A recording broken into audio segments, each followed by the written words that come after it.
Hey, Red. What up? What up, YouTube? This is SafeWord, a platform for teaching, learning, and opening the eyes of our audience to the world of Kink and Bdsm. I am your host, Remy DeBow.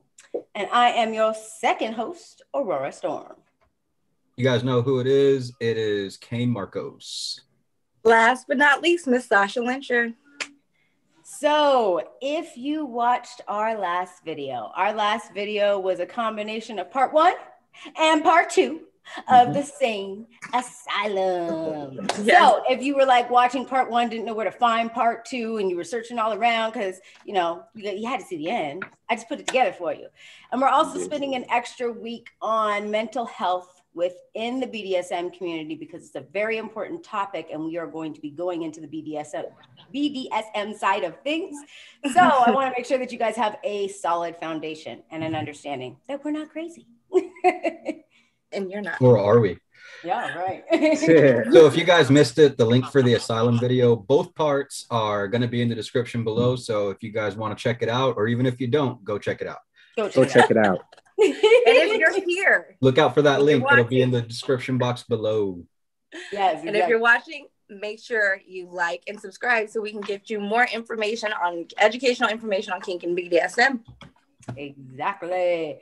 All right, so this is SafeWord, see? And here at SafeWord, we have a SafeWord of the day. We use this SafeWord to stop, pause, and completely put a halt on all topic of conversation. So, crew, would you like to let everybody know what the SafeWord is today? Ready? 1, 2, 3. Community. Oh my God. Okay. Yeah, no, that was just okay. You did that on purpose. Yeah. I did. I know, right? You pulling a Remy tonight. What the heck? Usually it's me. I couldn't get it all. I couldn't get it all. I had to let y'all down somewhere tonight. Right? But at the beginning though, I mean, like right at the beginning though. You didn't set the bar high. You had to get it started. You know what I mean? So here's the deal.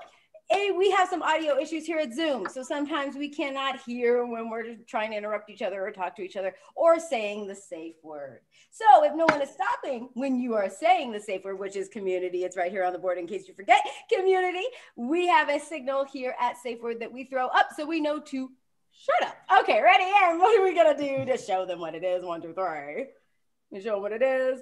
This is a signal you're going to throw up in case you're saying the safe word and no one is stopping, but make sure you say the safe word of the day, which is community, so everybody knows what it is. Mr. K. Marcos, do we have hot topics? You know what? I had a list of some hot topics that I wanted to share, but then something else happened this morning that just completely blew it out of the water, and I know everybody's going to be talking about it, so I'm going to get a jump on it. Okay. So you guys are familiar. Let's see if you remember her. Her real name is Danielle Bragalia. Oh, yeah. The Catch Me Outside girl. Mm-hmm. Oh, Catch Me Outside. Okay, yeah. All right. Well, hey, Remy, where you at? I'm here. Oh. Come on, Remy, put your face back on the camera. I'm here.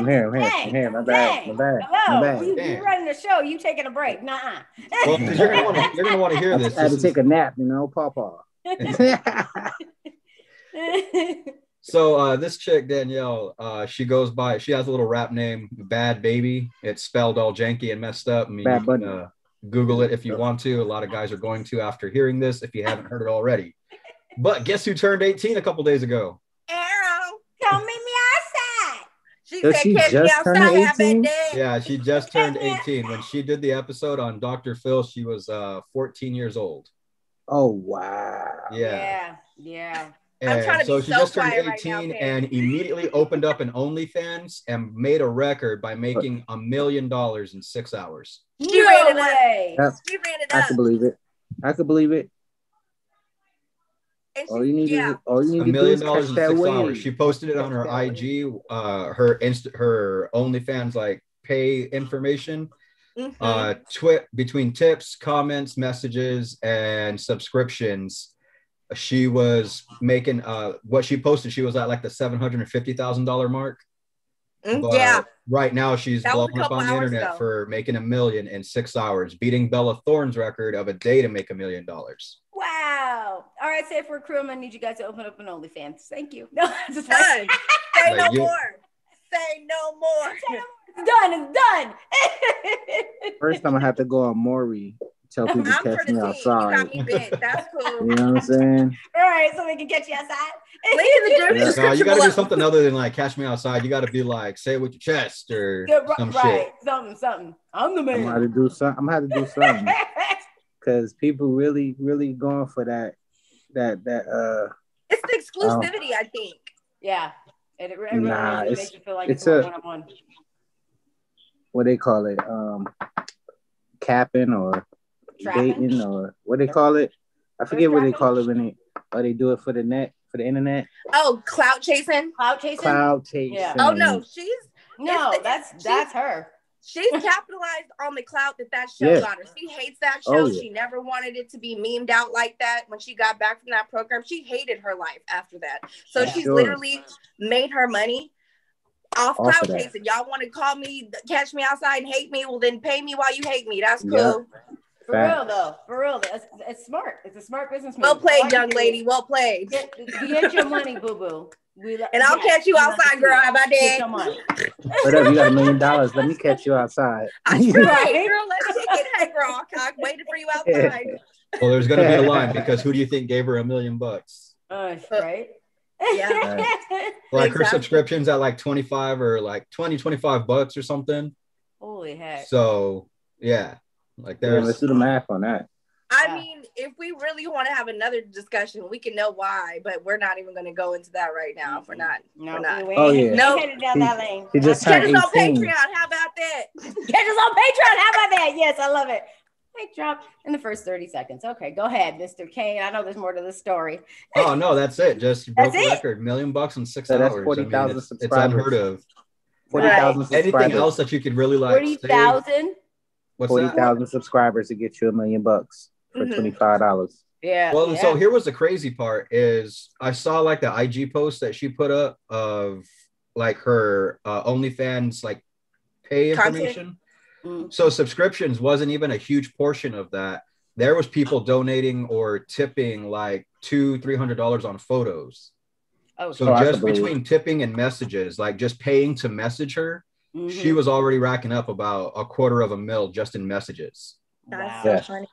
That's Yeah. so many people that like you have to realize that's a level of exclusivity. So I could see why some celebrities capitalize on that because it makes it more attainable. Like you're paying to Right. message them as opposed to messaging them for free on Instagram, but you're paying with the hopes of seeing or getting seen more. Getting seen, So- right? Or a response or a reach out or Yes. something. You know, that's Yeah, why and they it's, do that. it's, it's But more all these- it's personal too. But all these But- people, like these A-list celebrities and everything that have OnlyFans, once you amass like a certain amount of fans, you're one of 2.2 million that are donating $5 to say hey, Right. Yeah. donating $10, $20 to say hey, and you're okay. So you're one of like 1 million people that message that day. You ain't getting a call back. You ain't getting a reply. And if you do that same day, it wasn't them. Like they got a Right. bot. Right. There's an Excel Right. spreadsheet sending back generic replies. That's Exactly. the whole nature of the beast. It's the exclusivity that you get. You get that instant content as opposed to getting, you feel exclusive doing that with a celebrity or somebody in the higher That tier than you. the endorphins kick in. Yep. Mhm. Exactly. Get all excited. So, real Yeah. quick, crew, we forgot to say one thing. No So, game. we have a fan here that has been a ride or die fan since the dough. He rides with the SafeWord crew. So, we make sure we shout him out. So, crew, can we tell our favorite fan hello today? Ready? 1, 2, 3. What Hey, up, Roy? Roy. Hey, Roy. What's going on, you kinky mofo? Right. So I brought Roy's name up because Mr. Roy has a comment that I need to read that pertains to your hot topics.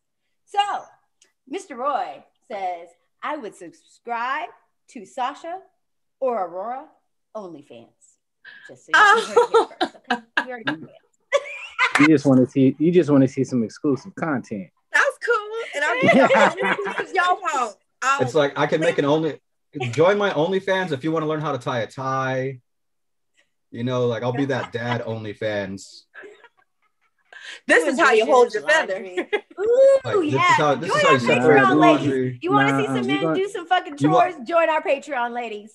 We're gonna need you to, You want to see dishes get done right the first time? We're gonna record all that. Yeah. Men don't do chores. Watch. It's gonna be it's gonna be Kane, Mr. Arm and Hammer. Yeah. That's what the Mr. SafeWord. That's what the you Patreon's gonna gonna be be called. too, boo-boo. Don't sleep. You're gonna be clean. Right. You're on the payroll too, sir. Oh, me? Who, me? Yes, you. Yes, you. Oh goodness. Yes, you. Oh, no. It's like guys go on OnlyFans to see chicks, you know, like take their clothes off. Girls get on OnlyFans and be like, "Ooh, he did the dishes." Ooh, look, did nobody have to tell look him at him to clean. sweeping, They're mop. cleaning. Ooh, that made me hot. The way he got turned all the broom to the groceries on side to list. get the toe kicks. Ooh. Dude, that's me on a I gotta regular make a real day. quick comment, real quick. Yes. Mr. Roy, we do have a Patreon. Season 2, boo-boo. Season 2, boo-boo. Drop the Coming link. up soon. 2. It's coming up. Coming up soon. You don't want to We get on a building it. Patreon that ain't got nothing on it. I mean, come on. For like the building umpteenth it. We time, building dude. We got All right. you, Roy. You know we got you, though. We ain't gonna leave you in the dust. I feel like we messaged that in the IG. I feel like we talked about that last week. It's worth the wait. Let me just put it that way. It's worth the wait. Okay. So, really good productions that are coming to you guys. Got some reality show stuff popping up soon here for the SafeWord crew. Okay. So anyways, can't give you all the tea. Mr. Kane, would you like to take us into tonight's show since we are talking about mental health tonight? Yeah, I got you. So, you know, over the past couple of weeks, you know, you guys have seen some videos dealing with kink, BDSM, bondage, role play, safe words, you know, just a lot of different things, topics, areas of interest, things you guys should know before entering into like the community, things of that nature. And one of You are the community. Yeah, one of the biggest things that everybody should research, study, and understand is that a lot of psychological research is going into studying people who participate in kink and BDSM, and the results are absolutely opposite of what anybody thought they would be and what everybody thinks happens within, you know, kink and BDSM. Everybody had this stereotype that if you were into kink and BDSM, you came from a broken family, a damaged background, a painful childhood, traumatic early on experiences, things of that nature. And after all of these studies, finding out that that's just not true. You know, people that engage in these activities end up having better communication and better variance in their sexuality than, you know, just people who engage in vanilla practices. So sexual satisfaction, sexual pleasure, you know, just getting the most out of sexual experiences are something that I would call a benefit of being a part of the kink and BDSM community. So it's helping with post-traumatic stress. It's helping people get through a lot of issues. It's helping people do a lot of things that they didn't used to be able to as they move through these things. So F you guys, we're going to move into a couple of questions. So here we go. I think Remy's up first. So bro, we love you, bro. Brother Kane, we love you. All right. Yeah. See if I'll be back next week. All right, so we are talking about mental health within BDSM and the benefits of BDSM on your mental health. So let's kick it off with Remy giving us the first step to this. So the first thing, hurry up, about the benefits of BDSM is that it reduces stress levels. Some research has shown that practitioners of kink and BDSM can produce biological effects, which would refer to as the runner's high. This can reduce the levels of cortisol in the body. Cortisol is also referred as the stress hormone. There are a series of studies out of North Illinois University that took the saliva of a sub and a dom partners after a scene, and the dominant partner had lower levels of cortisol. And in Arizona State University, study of a 58 middle-aged woman, physical affection or sexual behavior with a partner significantly produced lower negative mood and stress and higher positive mood the following day. Okay. Ask your doctor if BDSM is right for you. So basically, what it's saying is yeah, that I want you to tell me, stress but you ain't gotta levels read. is pretty much lowered. Get you some Chemical act right in your life. hormones, cortisol, all of that stuff lowered. All right. So questions. What are some ways, crew, that you think this lifestyle helps you relieve stress? Crew. Here's you know what? This lifestyle is not helping me relieve stress at all because I have to deal with Remy. So yeah, actually, back when I used to run a dungeon, like, life was so good. But because I have to deal with Remy. My cortisol levels are lower because you're stressed. Now you see why we did the asylum, because I'm slowly going crazy. That's really just what's happening. I'm slowly that bathroom scene. That's some real shit. I'm just saying. That reminded me of that song. I think she going crazy. Remember that song? Okay, so what was your question, sir? What are some ways that you think this lifestyle helps you to relieve your stress? Who wants to take that, crew? Everybody look off. I would say, like, it's not so much the sexual release and it's not cathartic. It's a euphoria, you know, like while you're engaging in these activities, it feels good, and it feels good in more than just like a butterflies in your stomach or a tingle in your crotch or anything. It actually is releasing dopamine. So you're actually feeling happy from the base of your skull down, not, you know, the middle of your pants up. Right. And oh, you guys know what I'm talking about. You dry humping teenagers that you guys once knew where happiness originated from in your fucking early teens. What the heck is dry humping? I don't know what that is. What do you dry humping? I don't know anything about this dry hump that you speak of. What is I know. I like to explain this, Mr. Marcos. Dry hump reminds me of a puppy humping on a bear or something. That's dry humping to me. No, dry humping is when two bodies collide and friction is produced. Right. Community. But there is no penetration. But anyways, so it's just like that. It's more than just a funny feeling down there. It's like, it's a feel-good feeling. It's like Remy was talking about that runner's high. It's just like like this feels good. It makes me happier. It doesn't make me lustful and like hot and bothered. Right. Okay, go ahead, Ms. Sasha. There's a good question being kicked around. Go ahead, take it. So I'll say for me, it's to piggyback on what Ms. Cade said. You know, we got to get it in there somehow. I think it's the feeling of being fulfilled. Yeah, it's the feeling of being fulfilled because I'm not bartering. Because I'm not bartering, I'm not feeling like I'm eating a piece of myself. It's clear communication, and we're trying to tell each other what we're getting. So it's not like I had to sacrifice to get my overall confetti at the end of the situation. I knew I was getting it. So it's like going to the store and they have exactly what you looked up online. You're like, whoo, got that done. Yes. And you feel great because it wasn't a headache and it wasn't a hassle and you got everything you wanted and it felt better because you knew exactly what you was getting. And you got when you do, the next time you do get a piece of yourself, can you post it on the Patreon? I will. Next time you get that, next time you get some confetti. I won't need it on the Patreon. Confetti coming soon. Okay, so for me, all right. So for me, I'm gonna take it a different direction because I didn't get the answer. I'm gonna take it a little bit of a different direction. So yes, I realize that Mr. Kane says that it's not cathartic, but for me it is.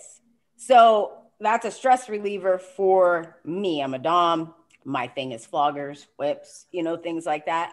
So for me, consensually in a play scene, it is a way of release. Like if I've had a stressful or hard day, it's a release. So, I mean, it's not necessarily like just beating someone and just being happy about beating someone. It's that whole physical, like giving of yourself and the energy exchange that happens because that person's being pleased by it. It's not like it's non-consensual and I'm just whooping someone half to death. It's not like that. It doesn't look like that in any way, shape, or form. But there is an exchange that happens beyond just the power exchange. when you're able to please the Go person away. that you're in a placing with. I don't know what's going on down in the bottom corner. I know, she's like, go away. What's happening in Hollywood Squares down below? I don't know. We'll be on one. I don't know what it is, but she need to keep her mouth closed when she. All right. So, and what about for subs? Does it have the same effect? Okay, I can answer this one because I've been in a lot of different placings. Subs have a release just because, I mean, at least the ones that I've dealt with, a lot of them have very powerful, very responsible, very demanding jobs. They're the CEO of something. They own, 6 or 7 businesses. It's something like that. And so they come there to not have to have a schedule, to not have to think about what's going on next, and to be told what to do because they're so busy all day long telling everybody else what to do. So like, at least for me and the placings that I've dealt in, subs have a release there also. But I mean, also with traumatic events, or if they're, have had some issues in the past, that can also be a release and a way of healing. So yeah, I can attest to that. I've been with some people that have had some really traumatic livelihoods and or lifestyles, and the things that they've been through, the way that they receive is I'm trying to put it in some intellectual property words that won't mess up. I'm so proud of you, Remy. Go ahead, Remy. You have the floor. Go ahead. Oh, look at Papa try. Let's just say they enjoy it immensely, and it releases a lot of frustrations.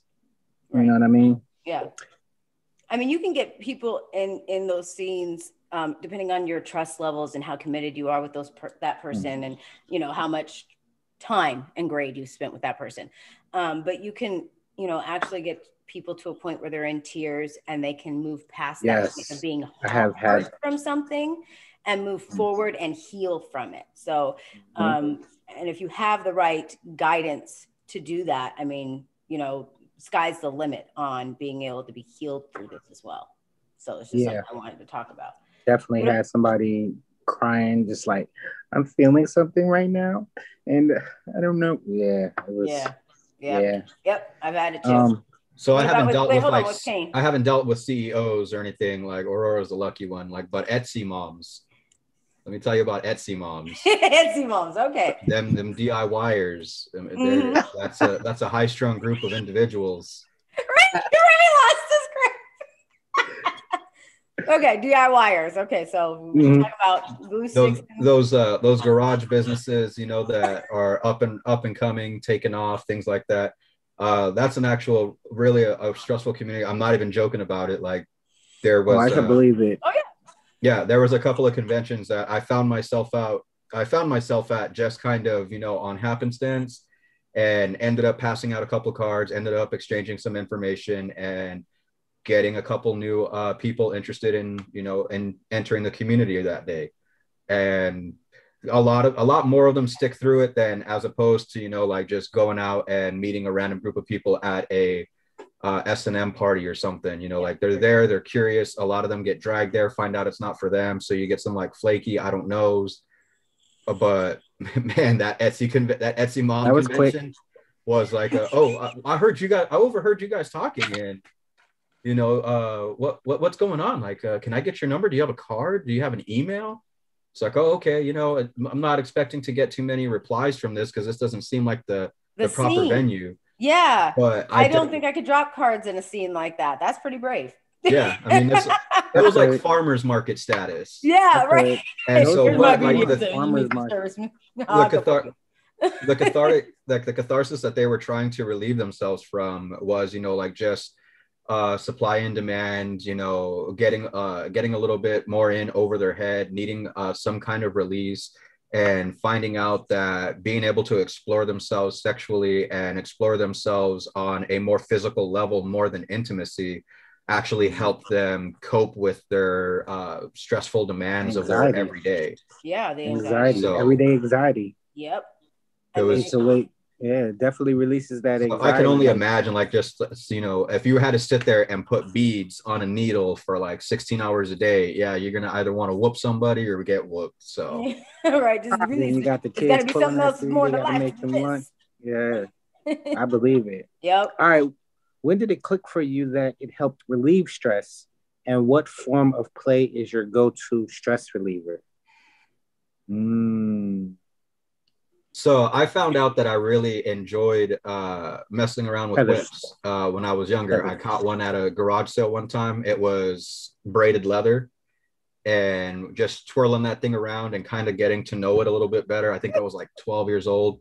It was a little fun working with it. And after a while, you know, it was just something that was stress relieving.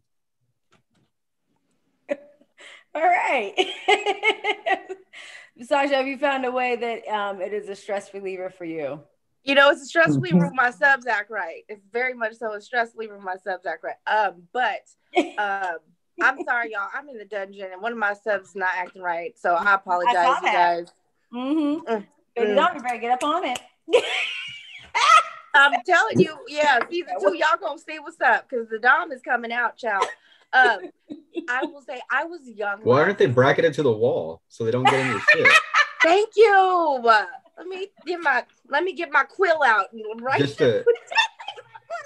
Just a handcuff and an eye bolt. Yes, bro. You're gonna have to help me come reinforce this dungeon to keep these kids alive.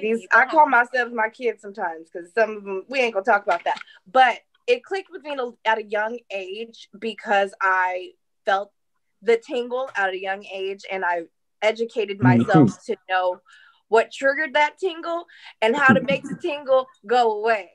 So, and it was different things, and there was a point in time where I guess certain things that I guess sadomasochism kind of like did it for me. It was young too. Yeah. So like 12. Wow. 13. Okay. And then just understanding that I controlled that feeling. That's when I knew it was a kink. And then that was just it from there. And it definitely is a release because when someone speaks your language, you feel that sense of ease because you're understood. Yeah. So when you meet someone in passing or in scene, or you kind of just like, oh, it's just a frisky one night and y'all speak the same language, you feel good when you can communicate. Exactly. So yeah, young. So 12, 13, 14. Yeah. So for me, it was young also, but I was older than that. I was 16. And so not much young, not much older, but 16. And my mom had a case of floggers. And I was like, okay, like for real, how do you use one of these? Like, can you show me? And she's like, well, if I'm going to show you, you've got to be willing to use it. I was like, let's go, bet. And like she taught me how to use the floggers appropriately on like pillows and the couch. And so yeah, I would have a bad day from school and be like, let's practice. Come on, I'm holding my form right. You know. So that's when I realized that like this was a stress reliever, you know. And it's completely fine as long as it's consensual. Me, I was 11. With a 16-year-old babysitter, and we were playing doctor. Dude, that was your fault. If you were 11 and couldn't watch yourself. We don't want to hear community. Okay. So right, exactly. One day, right? No, I know you got another question for us. Let's move on to the next question. Community. Yeah, nah. All right. Who's up next, Miss Sasha? What is the second thing that helps us with our mental health within BDSM? So it helps us better our communication skills. I know when you hear kink and BDSM, you think Rihanna, whips and chains and handcuffs and dark leather hoods. But that's part of it too. It is. But they're all tools to help aid in communication. Things those tools are like indicator signs. They're signs, and they're telling you what someone's trying to suppress, heal, whatever. They're all very much icons in the community, but they're all ways to express yourself and communicate. And a lot of research has shown that people who conduct kink or BDSM practices they're more likelier to have less of psychological ailments because they're using different portions of their brain to communicate, and they're being heard, and they're helping someone else be heard. And also other people who practice it too, who receive, they have a higher likelihood of being emotionally freer, more emotionally fluent, and just overall practice better, just healthier ways to communicate and healthier ways to receive communication as well. Right. So very good communicators. I mean, you have to have communication in order to know the different limits. Okay. Yes. Mm-hmm. So there's some of the stepping stones of the communication. So most practitioners of the communication, that's their main tool, because you're doing negotiation, you're setting the tone, you have to communicate. That's one of the stepping stones of just being seen. And it's great to give your power and receive someone else's power, and practicing that exchange is just the ultimate in the whole situation. So have you guys had to work on your communication skills since you've been in the lifestyle? That's a really good question. That's a great question. I'll take this one. Okay, go ahead. Okay. Yes, this is a definite yes. I've never really been the best at communicating. I'm more of a writer, texter, or something like that. I can communicate very well. You're eloquent, yes, you are. Sir. When it comes to my, I guess, eloquency, you know what I mean? As far as being a talkative person, I don't really hold that to the highest standard, but I'm getting better at it. Well, that's good. That's always good. So for Kane, for you, did you have to change the way that you communicate? I mean, was it what Yeah, but not in the aspect that, like, in the arena of mental health. I mean, like, communication skills were definitely improved. Mm-hmm. Go ahead. And I was going to ask you a question, but communication is one of your strong suits, though. Yeah, right? Really is. Yeah. Well, so like communication definitely improved, but what I really had to work on as far as communicating was kind of developing like an alter ego, because if you're dealing with a live-in sub and all of a sudden, you know, like, I don't know who, like some kind of important business call is coming in, or, you know, your coworkers asking you if you can cover a shift, and you're in that mindset of dealing with the sub, you can't get on the phone. Like, what do you need, bitch? You know, right. And so it was definitely like some communication effort in trying to, like I said, develop that alter ego of, you know, okay, I got to step out, flip the switch, adopt a different script, and, you know, communicate at a more human level, because like everybody out there ain't the sub. All right, fans, followers of the show, we need a sound deck. For that right there, so I can go. I gotta say something. Like, if anybody want to jump on the Amazon, get that sound. Nah, see, but nobody expected that to come from Kane, though. No, like, he's always on his P's and Q's. I was like, whoa. Like, I'm the good one today. What's up? Like, I'm usually pushing that edge real quick. Like, sorry. This jump into the BDSM. Yeah, I just jumping all over boundaries. All scrambled. It's gotten our My lives. My bad, everybody. I thought we were all adults. My bad. I was just like, I know. He said not a word. He's like that, Brother King. I'm about to have to report you to the Aurora police. Huh? He said he was gonna have to report Kane to the Aurora police. And See, that wasn't your scene. You were supposed to stay in your scene. Oh my goodness. So obviously Kane has very clear communication. Running off on the plug. Yes, right he does. Just so everybody knows, Kane has very clear communication. You will know. He does. He really does. I actually admire his communication skills. Yep. So, since everyone's answered, I think we all answered, yeah. So, does it ever feel awkward or weird to communicate in such detail in this arena? And did this lifestyle help you outside of the community? Let's do the first one. So did it ever feel awkward at any point trying to communicate in this arena with such detail? You tell us. Me? Nah, I'm messing with you. No. She gonna tell us. She gonna tell us at the end though. She gonna put it in. I'm trying to be a big dom today, so stop making it hard for me. Sometimes, see, I'm kind of an overthinker. You know what I mean? I think about things way too much. So for me, I think sometimes it becomes awkward because I have so many thoughts in my mind. It's hard to relay them. Right. For me, it was just awkward in general, like starting out. Let's just say starting out, because you're not taught to sit down and negotiate. You're not taught to sit down and have clear communication about what you want, what you like, what you desire, what are your fantasies, what are your hard limits, what are your soft limits, in that much detail. So when I first started this, it was just so awkward to be like, oh, okay, well, what do you like? Okay, well, what don't you like? And then when people are asking me, it's like, okay, so yeah, kind of like that. You know, and it was just weird. It was awkward. It took a really long time to get to a point where I'd be like, okay, you want to be whipped? You want it on your butt? What do is that a no spot? And now I just talk about it freely. But I have to say, when I first was dealing with clients or dealing with people in a play scene, you know, because this is just a lifestyle. So dealing with people in a play scene, it was very awkward. That's because of societal norms, though. Yeah. Even if societal norms teaches women to, you know, shy away from that type of stuff, things like that. They teach you to submit to your husband. Yeah. Whatever that means. So what about for you, Kane? Was it ever awkward? You know, honestly, it was only awkward when you run into a sub anywhere other than the dungeon. Very true. Very true. That's a great point.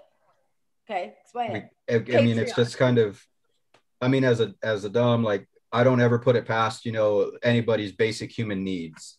But for the sub perspective, it's just like, holy shit, you buy groceries too? Like, yeah, that's what I'm doing at the grocery store. Like, that's what I'm here for. Like, don't bother why I'm picking up 12 cucumbers. Don't you worry. Just know we're having fun Saturday. Just know we're having fun. Just know you will be eating the salad. Going down for real. You're ever around here at Friday at 7 again, I'm grabbing pineapples instead. So. Oh, wow. Dude, you're ambitious. Okay, go ahead. Pineapples, papayas. I think the next question I had was, did this lifestyle help you outside of this community? Any of these skills that you've learned from this community, have they helped you or been influential in your life outside of the kink or BDSM community? I'll take this one. Most definitely 120%. It has made me a better communicator.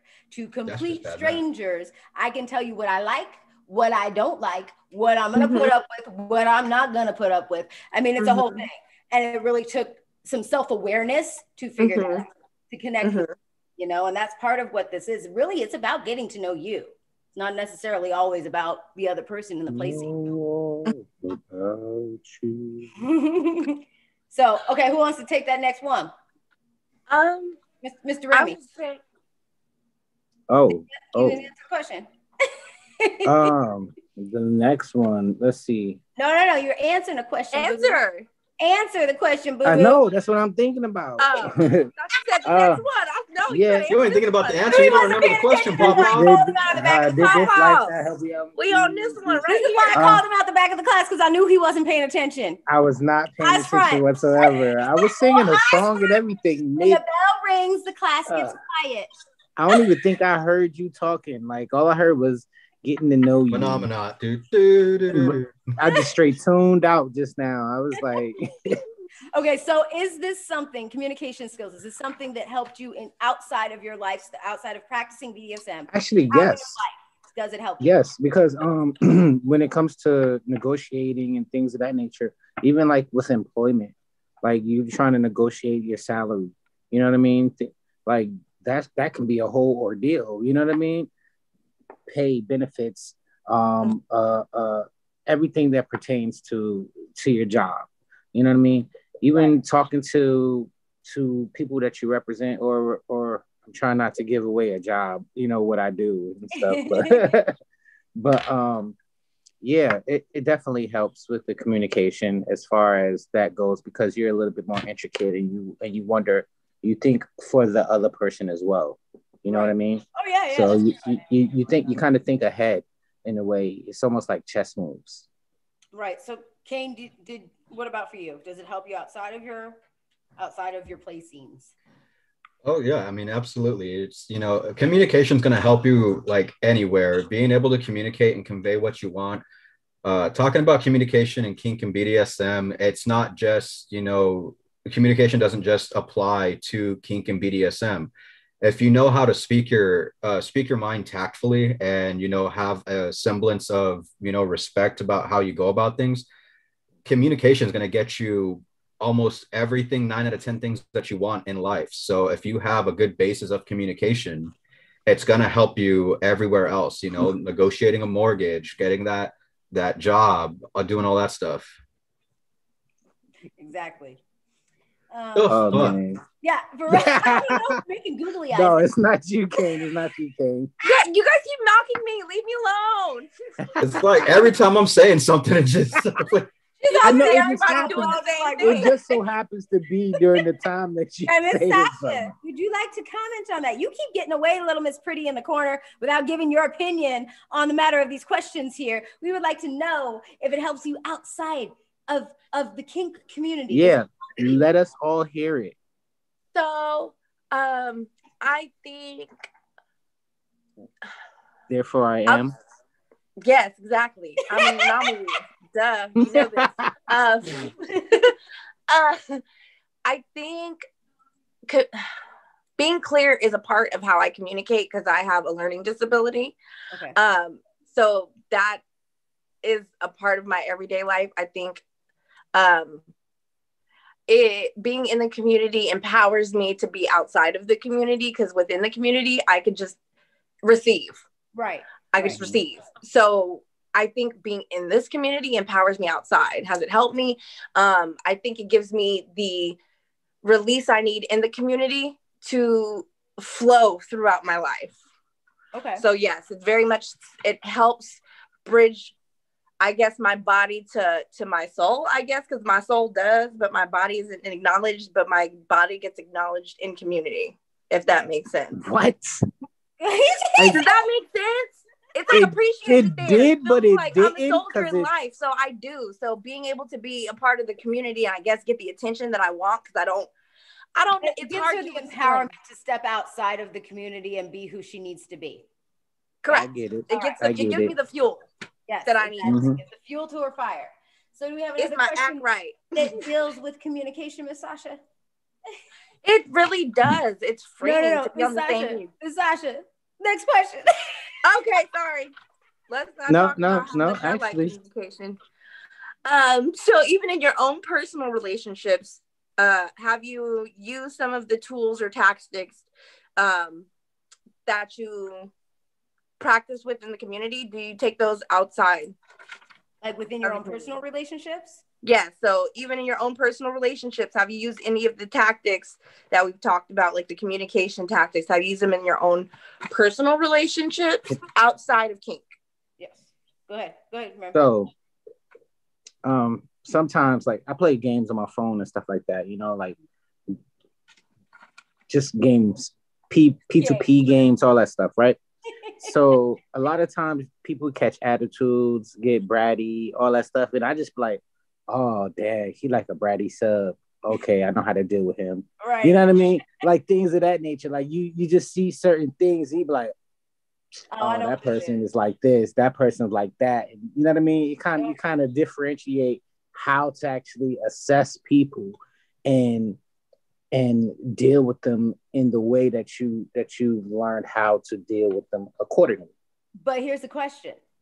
Has it helped you in your communication skills outside of the lifestyle? So like within your own relationship, sister, brother, girlfriend, wife, mother, whatever it is, does it help you with your communication skills in outside relationships? See, I usually just put people in headlocks and just call it a day. You know what I'm saying? So now you're learning how to speak? Now you're learning how to use your words. Good job. Yeah. Hey, use those words. Calm down. Use those words. Sometimes just gotta get physical. What about you, Mr. Kane? As soon as they fall asleep from that blood choke, they calm. My words work. Has it helped you outside of your dungeon, your deep, dark dungeon? Do you communicate effectively outside of your dungeon? Yeah, I mean, like I said, it helps communication in all aspects. I don't know about like personal relationships. honestly haven't had like a girlfriend or like a steady long-term relationship like that in a couple of years, by choice, not like, not lonely. woe is me. I mean, this is the life, just do what you do whenever you want to do it. So I mean, that's the goal. Yep. But real. personal relationships, like I try not to think of like how my BDSM communication's helping me when I'm talking with my mom. So that's just me. Right, exactly. These two, I swear to goodness. Remy is like a kid sitting next to me, and I know the teacher's looking at me because I know they're making fun of me. Community. Here. See, eyes forward. I didn't even do anything that time. Okay, I didn't even do anything. Anytime I was the camera chilling. stops here, I think he leans over the phone. I was chilling. It wasn't even me. I just want to go back on the table. I know, right? You guys get on my nerves. Where's my straight jacket? I hit you guys. Hey guys. Miss Aurora, they won't leave me alone. Hey, Remy, I'm gonna need you to calm your butt down. Remy gotta go to the next topic. Yes. All right. So, Mr. Kane, you have number 3 for mental health. What does it help with besides communication? In my opinion, Kink really teaches you how to have forethought and self-awareness. I always like try to explain self-awareness in a way but everybody always kind of takes it back to, it sounds like paranoia. It's not really a paranoia. The self-awareness aspect that you're kind of learning and taking away from this is you're learning what you're mentally capable of putting up with and what you feel you are too good for. Yes. So when certain situations arise, you're definitely going to look at them a little bit more, just, I don't know how to say it. Like, you're going to look at it a little bit more directly and be like, is this something I'm willing to put myself through? Or is this something that, I need to rise above and move past?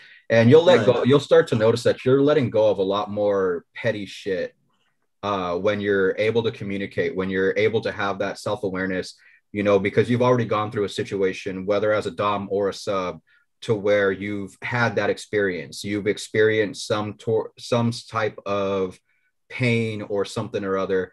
And so when something else pops up, you're just like, you know what? I've been through worse than this. Like, you're not a flogger. You're not my dom. You're not a sub. I can move past this. Right. So I definitely think that it gives you a certain sense of forethought. Because I can definitely say that there's been situations where I've actually thought and planned out a little bit more carefully, because as a dom, you plan and, sort things out very carefully before you're entering a scene. So, you're sitting at a party and someone's like, hey man, I bet you can't jump off that wall. And then you're just, you're damn right. I can't. I'm good. I don't have to prove otherwise. Right. You don't have to prove anything to anybody else. Like peer pressure isn't as big of an issue. I'll say that. I think that's like the best way to say it. That is a great way to say it. There become your own person. Risk versus reward. There shouldn't. That's actually a very good point. There shouldn't be any peer pressure, because I do know within the community that there are those couple that will, there's that extremist, those ones that sit on the outside that do push. They do push the boundaries. They do. Yeah. And if they're doing that, you are not practicing kink appropriately, because eventually it's going to make you shut down from exploring. So yeah. Right. And so there's been a lot of studies, and I wanted to post a couple of these links, but it actually they did studies and showed brainwave patterns and everything, and were exposing people to not like dangerous situations, but just, cautious situations. They showed them certain images, recreated certain experiences, and we're analyzing the brainwave patterns of somebody that engages in BDSM versus somebody who's more vanilla. And it turns out that the vanilla mindset is a lot more risk bearing. You don't really think things through as much or as carefully as somebody who engages in the lifestyle, who can say, I don't want to do this. I don't. So one of the questions that I wanted to ask everybody was, did you take the time to sit with yourself before getting into this community, or did you just dive right in? Well, I can answer that. I was made to, but I was made to because I was taught by my mom. And, she's very consciously aware when she was practicing BDSM, when she was in the lifestyle as a dom full time, she was very much about self-awareness, and you have to know you before you can deal with anybody else. So, I mean, I was made to sit with myself, made to meditate, made to figure out what it is that I like and what I don't like, so that way I wasn't getting into a situation where I could possibly get hurt. So, yeah, for me, yeah, I did take that time out, because I just don't think that, like, in any situation, you can't be a leader unless you know who you are. You know what I'm saying? Sure. Yeah. I'll answer. I've been a leader. That's my gift, is leadership. So, wait, what's the question again? I totally lost my whole. She's so cute. Oh my god, that was adorable. Wait, she's talking about how much a leader is. Wait. And I wait. Let's person. I like how, if you rewind it, that was the next thing she said after. Hey guys, I gotta Miss run. Aurora, Remy's messing with me. Oh, okay. Mr. Remy's got to get off. Mr. Remy's got to get off. All right, Rem. Well, nice sitting with you, chatting with you. Yes. Love you guys. Peace. All right, we'll catch you later, man. Take it easy. All right. So Remy's gone, but we are still going to continue our show. So do you want to re-ask the question for Miss Sasha so that she can answer it? Yeah. Did you take the time to sit with yourself before getting into the community, or did you just dive right in? Okay, so leadership. I was been a leader by trait. So I always lead in most other situations outside of like my day-to-day life, even, you know, in the community. But this But did you take the time to sit with yourself before you stepped into this community? I did. Mm-hmm. I did. And I'm learning a lot more now, because this being a part of this community here has taught me that a lot of the archetypes that I've had built in my physical lifestyle, or like my sexual lifestyle, it's not really what it is. Right. So it's taught me a lot more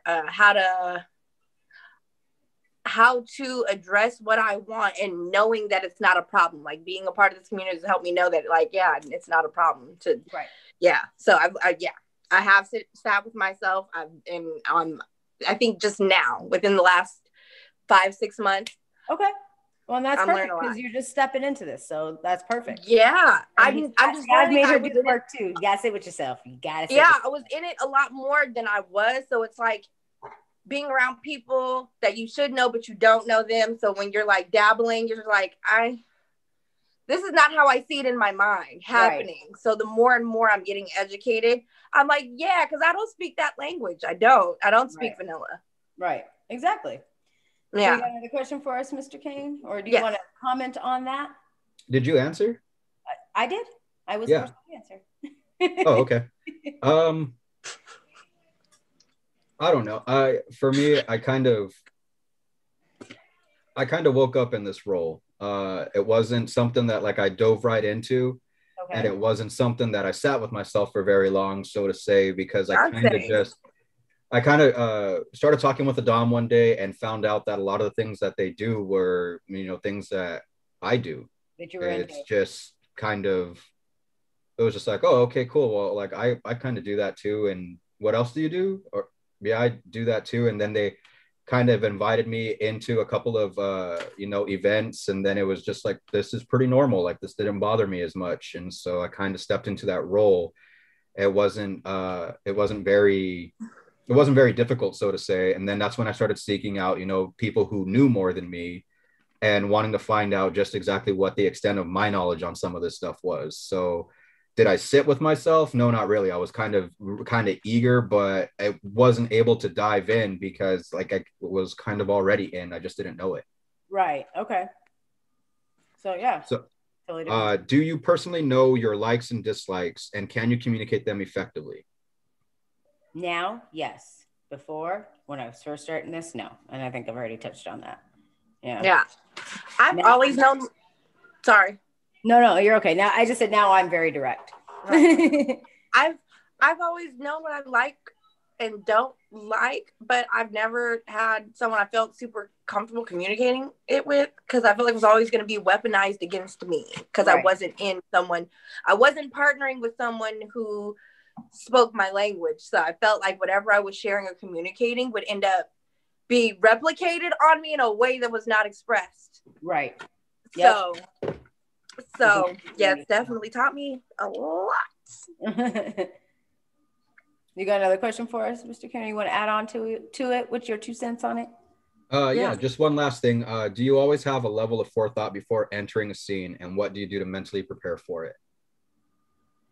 Do I always have well, for me, I always have a level of forethought because I don't enter a play scene without negotiations. So I'm going to find out what that person wants, what that person doesn't want, their likes, their dislikes, how hard, how soft, what punishments. I go through it with a fine tooth comb.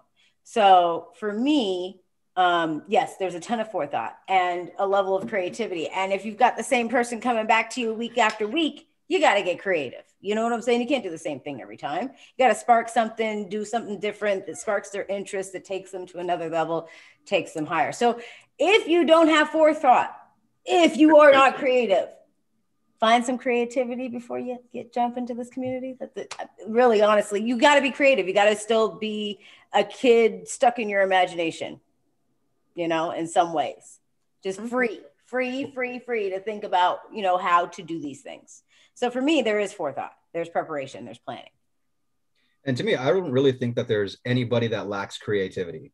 Yeah. You know, like if you think that you don't have good, like you're not very creative, it's because you're not applying yourself, or because you're not being honest with yourself, or you feel like the things that you can get creative on aren't socially acceptable. So you kind of backburner them and don't express them or explain them, which is why communication is such a huge portion of this. Right. And so, I mean, like if you have your likes, your dislikes, if you have, you know, these hangups and everything else, then that's going to be something that you have to overcome.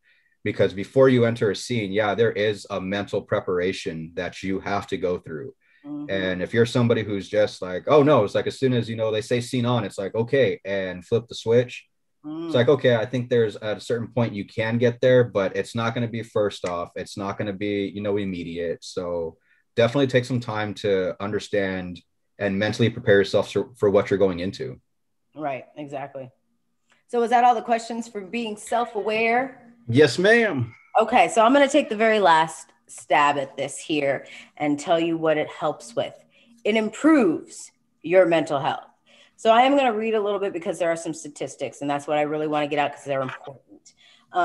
So obviously there's this huge stigma with BDSM and people that practice in kink that they're crazy, or that they've had some kind of traumatic, emotional, or physical abuse, or that, you know, they've had sexual abuse, or that it's driven by angry people. And it couldn't be so much more farther from the truth. Like, it's complete opposite. But in that same regard, there are people that have been sexually abused. There are people that have gone through that trauma that do practice in BDSM. Is that the entire community? No. I mean, people practice kink. Kink falls, you know, all over the board. If you do role play, you're a kinkster. Okay. If you wear blindfolds, you a kinkster. So, I mean, it's all on the level of that. So if like everybody's a kinkster, then how are we all crazy? Then we're all crazy. So then there's no judgment anyways. But, the one thing that I did want to get across was that there was according to a study by the Journal of Sexual Medicine, who surveyed 902 people who engaged in BDSM and 434 non-BDSM vanilla participants, okay? Those who preferred a bit of bondage and S&M were more open and honest about their feelings, and displayed fewer signs of neurosis, okay? So another study that's from the International Society of Sexual Medicine found that BDSM practitioners weren't psychologically damaged at all. Like they did a full-on study of this, okay, as previously assumed, but they were actually more well-adjusted on certain measures compared to non-BDSM practitioners.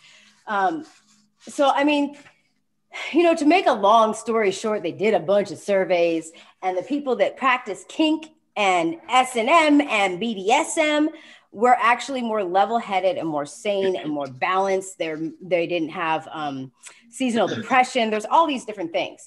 And because it's a release. It's a release. It helps you with your mental health. Do you have something to add on to that, Miss Sasha? Yes, because I looked at some charts of CAT scans. Right, yes. And people who have broken those barriers that have practiced that, you could see like different colors on there, or different patches of light on their brain. Yep. So you see little docile patches of light, and then someone who's practiced it or who has administered kink or BDSM, you see those little blurbs so much brighter, and those areas become so much more wider because you've unlocked different portions of your brain. It's endorphins. It's a euphoric feeling. I mean, it's everything that you could possibly get from, you know, what doctors try to pitch for you, which is medication that usually doesn't help. So, I mean, you know, it's a way for some people to release. I'm not suggesting everybody goes out there and does it, but it is a way for people to release, and people that practice kink and BDSM are not crazy. So here's some questions for you guys, okay? Have you personally experienced how BDSM or kink practices may have helped you? Definitely. I've been in situations where I didn't have my power. So being in a consensual situation where I'm communicating and I'm saying, yes, I do like this, but like this. So it takes that fearfulness. It takes that misconduct going through your mind. It takes that away. And it, it definitely has. Yeah. What about for you, Kay? You know, I like to think that I'm not a politician, so I'm not in a position where I can help a bunch of people at once. What I can do is help one person one day at a time. And so I definitely think that kink and BDSM through that, I've been able to help, you know, a couple people over, you know, I don't know if you'd call it a career, but over my time, you know, in this community. I'd like to think that I've definitely helped some people on their day-to-day. Right. And whether that's giving them their release or, you know, helping them cope with certain situations. I helped one person through a trauma, which, I mean, was a traumatic experience for me on the backside of it. But, you know, the fact that they walked away healthier than what they walked in with, you know, that's how I balanced it out in my own brain. So I will say that, yes, kink and BDSM have definitely helped me in certain situations that don't even have anything to do with kink. Right. So, and I mean, I'm just going to piggyback on that. Like, honestly, it's helped me in, helped me in my other areas of my life. Because like I said, I was made to sit with myself. So I know myself very well. Is that forever a changing thing? Yes. Do you have to sit with yourself again? Sure. You're never going to completely know yourself, but I know what I like. I know what I don't like. I know how to communicate that effectively. These are all things that BDSM and kink have taught me, because there isn't any moving forward without that clear communication. There isn't any moving forward without your self-awareness. You know, it's all up to you on if this is a toxic situation or not. So for me, BDSM has taught me all of those tools that I use in my everyday life, even with business.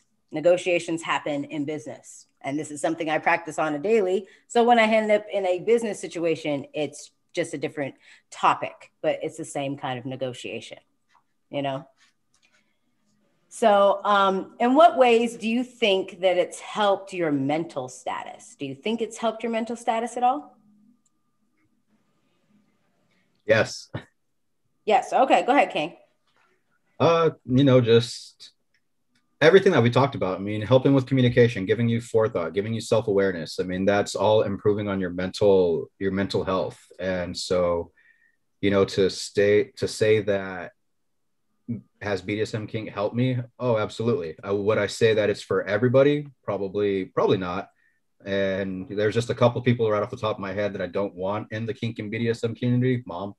Mom, stay home. Mom, you can come out retirement. I'm not hating on you. Okay, go ahead. Sorry. No, so I mean, like, it definitely, there's so many mental benefits to it.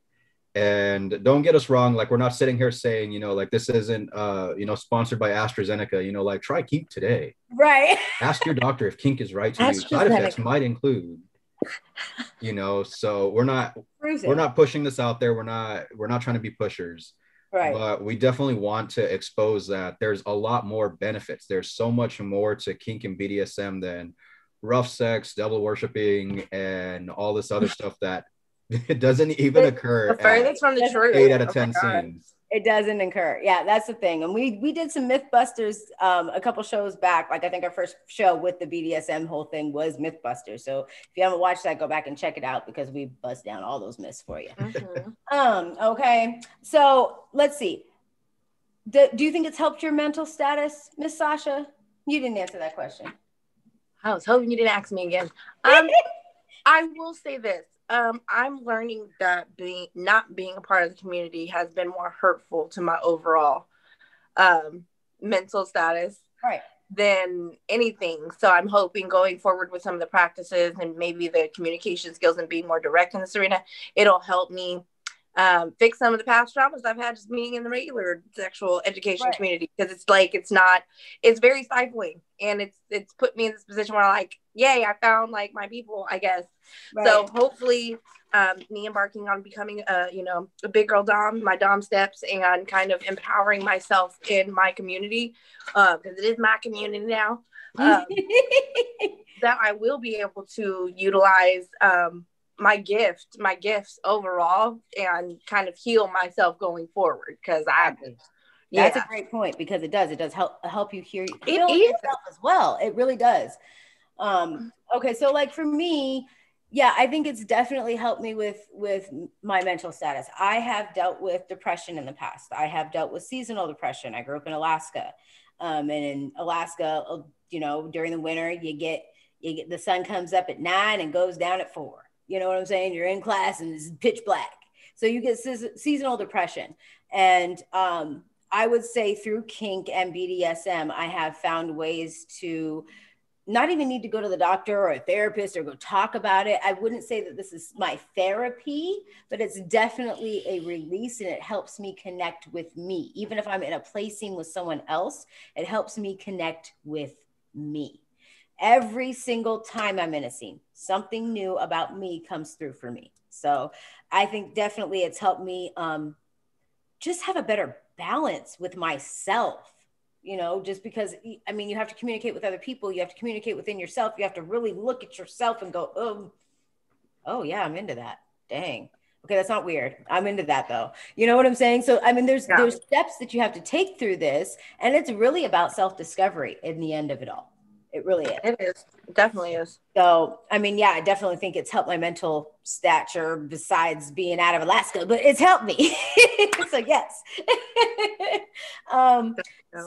Here's a great question. Has everyone that you have had a play scene with, and I'm really kind of directing this at Mr. Marcos, who's running the dungeon as we speak, okay?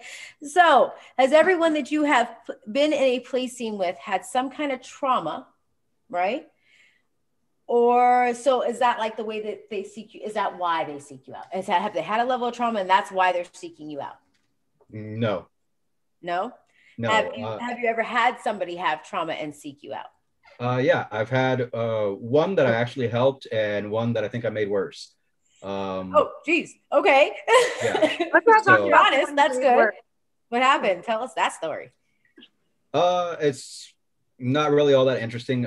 Person sought me out to deal with a past trauma, and it was just a little awkward, a little strange, a little weird the way that she wanted to go about it, what she thought was going to be beneficial and what she thought was going to be helpful.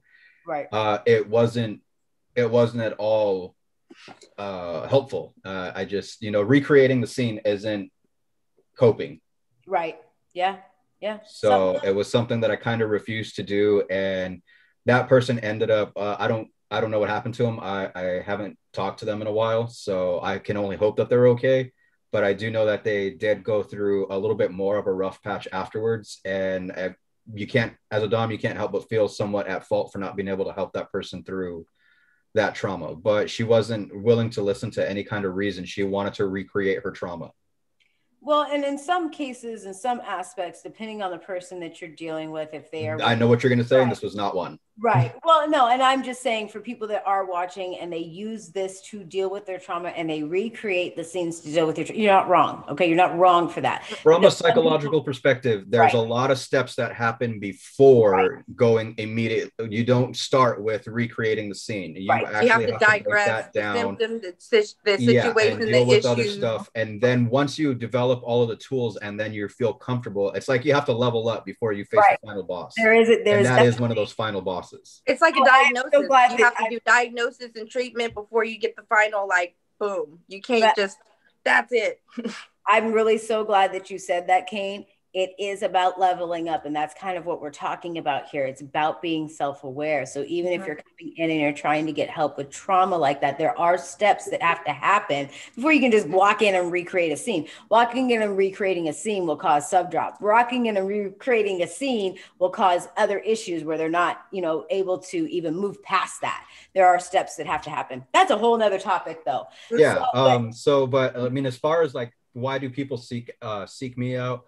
I would say I don't really deal with trauma all that much. Like, people don't really come forward and are forthcoming with, hey, I went through a trauma and this is what I'm interested in using you for. I mean, that's not even a good way to open a conversation with somebody in my position. Right. Because that's just like, hey, I'm not a therapist. So. Right. Okay. So that's great because this is my last question for everyone right here. Okay. That's a great segue into it. Would you personally suggest BDSM and S&M or any form of kink as a form of therapy? Like just straight up therapy, not going to a therapist. You come to a kinkster, a dom, a dungeon to receive therapy over your traumatic event. Go ahead, Miss Sasha. No, yeah, I would.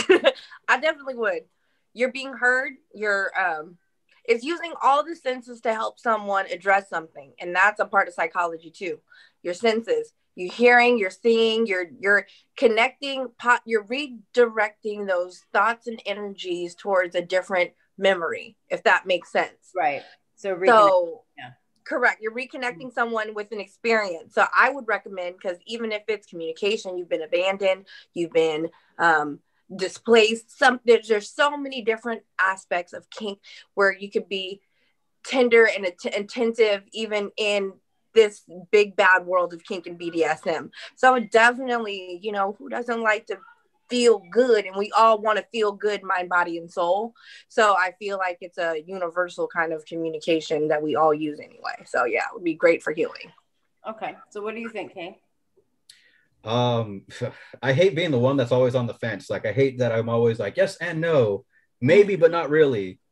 It really depends on the type of trauma. And like, I would say that kink can definitely help with most traumas. I'm not going to say it's the answer, the prescription, the medication, the cure for all traumas. And even with that being said, there's still some of those like major traumas that I feel like if you were to engage in kink, a step-by-step, carefully monitored program, so to speak, then yes, it could be beneficial. But having somebody want to recreate your rape scene and to have your significant other come in and stop that person, because that is what would repair that memory, is not the way to go about it, is not the way to start, and I'm not getting my ass kicked for anybody. So that's starting a new set of trauma right there. That's setting a new set of trauma. So like what Mr. Kane said, I'm gonna piggyback on it. That's exactly what I was gonna say. It depends on the trauma, okay? And even if you don't have trauma, let's take the trauma out of it, okay? Let's just say you're having a hard time or you're stressed out or you just need someone to talk to. If it's something like that, then yes, use this as a form of therapy. Because, I mean, if you go to a dungeon, you pay them for it. It's kind of the same thing. And it depends on what you're going for, though. Like, trauma and all that, there has to be other steps.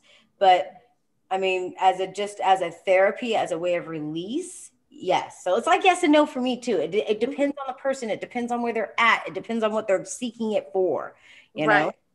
So we just said therapy. We didn't make it that deep. So overall. So it's kind of cool that you mentioned that, because it reminded me of a situation. I didn't really see this as like therapy, but I guess in some kind of way it did help them overcome a mental obstacle.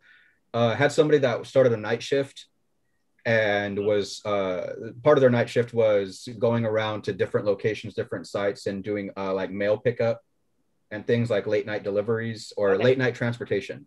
So it's a lot of, driving out to random places, getting out in places that you don't know, and knocking on doors that you don't know are going to open, like where's the entrance? Where do I pull in? Where do I go? Kind of thing. And they sought me out because they wanted to be blindfolded to help them cope with being afraid of the dark.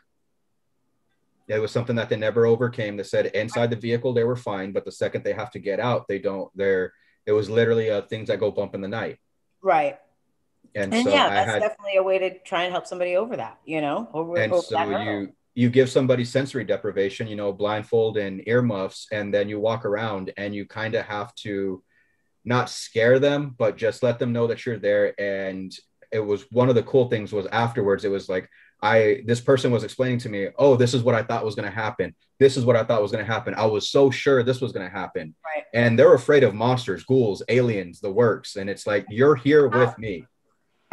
It's just me. At any point when you take that blindfold off, it's just going to be me. Mm-hmm. Exactly. Like your worst fear, your biggest nightmares aren't in this room. It's just you and I. And you have to, and that's the other thing I wanted to comment on, is that you have to find the right person to be in a play scene with if you're looking for it for therapy. You have to find yourself a sensitive dom. Do not use your significant other. Don't use your significant other. That's not the way to go about it. Do not put that role on your significant other, men or women, however. Do not put that responsibility to fix you in the hands of somebody who cares about you. Sorry, not to cut you off. That's a conversation that maybe we should have maybe on Patreon. Yeah, for real. Like, the dynamic of those relationships, and if there are people that they seek out outside of that relationship to have another alternative relationship with. Yeah, it's definitely something that needs to be brought up. It needs to be dropped on the Patreon. We'll go into more detail with this, especially if you want to hear about it, comment below, because we will go into more detail on this. But yeah, I mean, as a wrap up, therapy for, using BDSM and kink for therapy, it depends on the person. It depends on their level of awareness. It depends on where they're at in their traumatic event, or if it's just stress or something like you're afraid of the dark. I mean, yes, we're coaches, we help you through it. I mean, but you got to find the right dom. You have to find the right person for you to process through this with. And don't just think because someone has a label of a dom that they're there to help you. It takes a lot of honesty with yourself. Yeah. And it takes a lot of honesty. You have to do that first. Honesty with yourself first, and then being able to communicate that honesty correctly. Right. Because if you can't if you're unable to pinpoint the things that you truly want or want to fix or progress on or advance with, and you can't communicate that to nobody else, it's never going to be a winning battle. You're just going to yeah. So we don't have a game. We had a game tonight, but I really, really want to play it with all four of us. So we'll play it on the next Friday. I'm sorry we don't have a game today because Mr. Remy left early. But Mr. Remy has some really good contributions to this game, so he has to play. And we are speaking about BDSM on our next live because the next video to drop is all about BDSM and why are people into it. So be staying tuned to next week because this drop is actually a really cool drop. Therapy will definitely come up. Yeah, I'm very excited about it. So just as a final note, it's really time to eradicate kink from its historical burdens, of shame, because like any other sexual interest or relationship style, BDSM can be healthy or unhealthy. It can have toxic properties or healing properties. It all depends on who you're doing it with. So just keep that in mind. As we head into some more deeper stuff, and season 2 is going to get real deep. So be staying with us. Stay tuned. Make sure that you're leaving your comments and your likes and all that stuff so that we can communicate with you guys. Mr. Kane, would you like to take us out? He always takes us out, and he always takes us out so beautifully. So, Mr. Kane, I'm going to pass it off to you. Yeah, so that's the show for tonight, everybody. We hope you enjoyed it. We definitely talked about a lot of heavier topics, and I hope that this answered a lot of questions. And if it gave you more questions, comment them, send them to us, IG, email, let us know. We can talk about them. Maybe it will be a part of the live. Maybe it'll be something that we can help you through. Right. So always keep in mind that kink and BDSM can be very powerful tools when it comes to dealing with past trauma or as a stress reliever. So with all of that, we appreciate you guys sticking through with us tonight. We appreciate you guys coming, hanging out with us, visiting us. Roy, you're the man because I know you're still there. So we will definitely be all too eager to get all this next information out to you guys. Play that game and just, be us with you. So always be safe. Always remember your safe word and stay kinky. We'll check you guys out another time. This has been SafeWord. Good night, everybody. Be watching our YouTube, be watching our fucking social media. You don't know what's gonna happen. We already said goodbye. Just hit the end. Just hit the end. Nope, you done. You done. You said take us out. You it. That's it. Okay.